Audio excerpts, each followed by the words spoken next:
जिले में आलू किसानों की मुसीबतें कम होने का नाम नहीं ले रही। पहले बेमौसम बारिश ने किसानों पर सितम ढाया, अब आलू की अजीबोगरीब फसल ने किसानों को एक बार फिर मुसीबत में डाल दिया। तारकेश्वर के अस्तारा तालपुर ग्राम पंचायत इलाके सहित जंगीपाड़ा और पुरसुरा ब्लॉक के कई किसानों ने चापाडांगा से करीब 600 बोरी आलू के बीज खरीदकर आलू बोया था। तारकेश्वर में करीब 50 बीघे ज़मीन में 100 से ज़्यादा किसानों ने आलू बोया था। शनिवार को आलू किसान अपने खेत पहुंचे और मिट्टी खोदकर आलू निकालने लगे तो वे सभी अचंभित रह गए। बड़े अजीब प्रकार के आलू ज़मीन से निकले।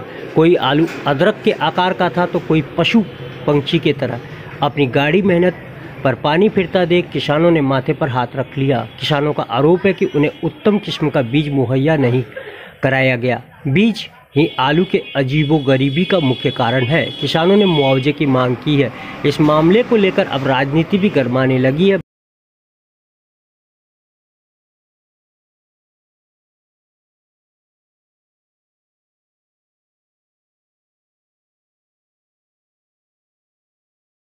এই কদিন আগে রামের জন্মভূমি নিয়ে সেটাকে একটা অপবিত্র স্থান বলে সেখানে একটা বিতর্ক তৈরি করেছেন।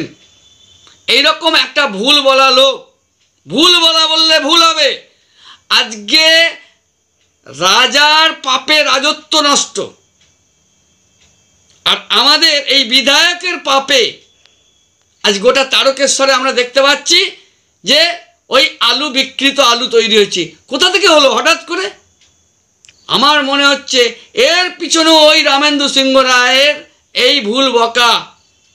বিশেষ করে রামের জন্মভূমি নিয়ে আজকে উনি যে নোংরা রাজনীতি করেছেন, আমার মনে হচ্ছে এক্ষেত্রে রামের জন্মভূমিকে নিয়ে বিকৃত করার জন্যেই,